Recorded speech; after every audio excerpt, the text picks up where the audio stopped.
तब फरीसी और सदूकी यीशु के पास आए और उनको परखने के लिए उन्हें कोई अद्भुत चिन्ह दिखाने को कहा। यीशु ने उनसे कहा, सायंकाल होने पर तुम कहते हो कि मौसम अनुकूल रहेगा क्योंकि आकाश में लालिमा है। इसी प्रकार प्रातःकाल तुम कहते हो कि आज आंधी आएगी क्योंकि आकाश धूमिल है और आकाश में लालिमा है। तुम आकाश के स्वरूप को तो पहचान लेते हो किंतु वर्तमान समय के चिन्हों को नहीं। व्यभिचारी और परमेश्वर के प्रति निष्ठाहीन पीढ़ी चिन्ह खोजती है किंतु इसे योनाह के चिन्ह के अतिरिक्त और कोई चिन्ह नहीं दिया जाएगा। और यीशु उन्हें वहीं छोड़कर चले गए। गलत शिक्षा के प्रति चेतावनी।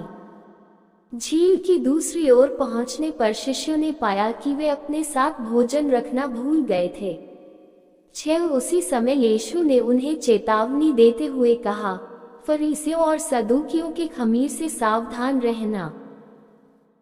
इस पर शिष्य आपस में विचार विमर्श करने लगे, क्या प्रभु ने यह इसलिए कहा है कि हम भोजन साथ लाना भूल गए? यीशु उनकी स्थिति से अवगत थे, इसलिए उन्होंने शिष्यों से कहा, अरे अल्पविश्वासियों, क्यों इस विवाद में उलझे हुए हो कि तुम्हारे पास भोजन नहीं है?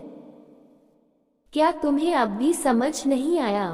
क्या तुम्हें 5,000 के लिए 5 रोटियां याद नहीं? तुमने वहां शेष रोटियों से भरे कितने टोकरे उठाए थे? या 4,000 के लिए वे 7 रोटियां, तुमने वहां शेष रोटियों से भरे कितने टोकरे उठाए थे? भला कैसे यह तुम्हारी समझ से परे है कि यहाँ मैंने भोजन का वर्णन नहीं किया है, परंतु यह कि मैंने तुम्हें फरीसियों और सदूकियों के खमीर से सावधान किया है।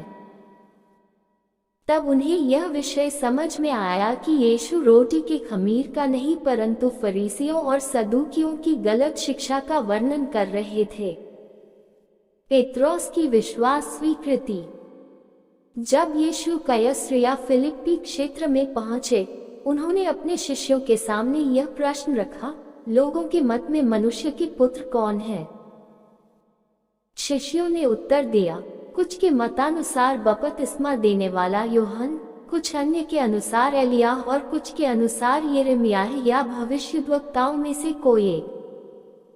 तब यीशु ने उनसे प्रश्न किया, किंतु तुम्हारे मत में मैं कौन हूँ? शिमोन पेत्रोस ने उत्तर दिया, आप ही मसीह हैं, जीवित परमेश्वर के पुत्र। इस पर यीशु ने उनसे कहा, योनाह के पुत्र शिमोन, धन्य हो तुम पर इस सच का प्रकाशन कोई मनुष्य का काम नहीं परंतु मेरे पिता का है जो स्वर्ग में है। मैं तुम पर एक और सच प्रकट कर रहा हूँ, तुम पेत्रोस हो। अपनी कलीसिया का निर्माण मैं इसी पत्थर पर करूँगा, अधोलोक के फाटक इस पर अधिकार न कर सकेंगे। तुम्हें मैं स्वर्ग राज्य की कुंजियां सौंपूंगा। जो कुछ पृथ्वी पर तुम्हारे द्वारा इकट्ठा किया जाएगा वह स्वर्ग में भी इकट्ठा होगा और जो कुछ तुम्हारे द्वारा पृथ्वी पर खुलेगा वह स्वर्ग में भी खुलेगा। इसके बाद यीशु ने शिष्यों को सावधान किया कि वे किसी पर भी यह प्रकट न करें कि वही मसीह हैं। दैत भोग और क्रूस की मृत्यु की पहली भविष्यवाणी। इस समय से यीशु ने शिष्यों पर यह स्पष्ट करना प्रारंभ कर दिया कि उनका यरूशलेम नगर जाना पुरनियों, प्रधान पुरोहितों और शास्त्रियों द्वारा उन्हें यातना दिया जाना, मार डाला जाना तथा तीसरे दिन मरे हुओं में से जीवित किया जाना अवश्य है। यह सुन पेत्रोस यीशु को अलग ले गए और उन्हें झिड़की देते हुए कहने लगे, परमेश्वर ऐसा न करे प्रभु, आपके साथ ऐसा कभी न होगा। किंतु यीशु पेत्रोस से उन्मुख हो बोले, दूर हो जा मेरी दृष्टि से शैतान, तू मेरे लिए बाधा है। तेरा मन परमेश्वर संबंधित विषयों में नहीं परंतु मनुष्य संबंधी विषयों में है।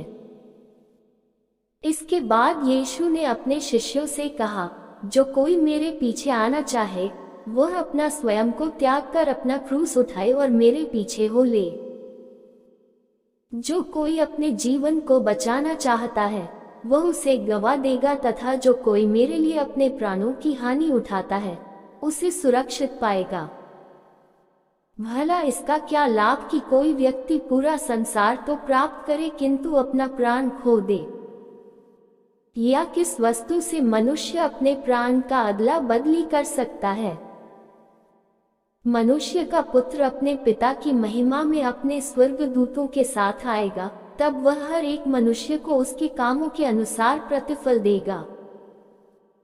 सच तो यह है कि यहाँ कुछ हैं जो मृत्यु का स्वाद तब तक नहीं चखेंगे जब तक वे मनुष्य के पुत्र का उसके राज्य में प्रवेश न देख लें।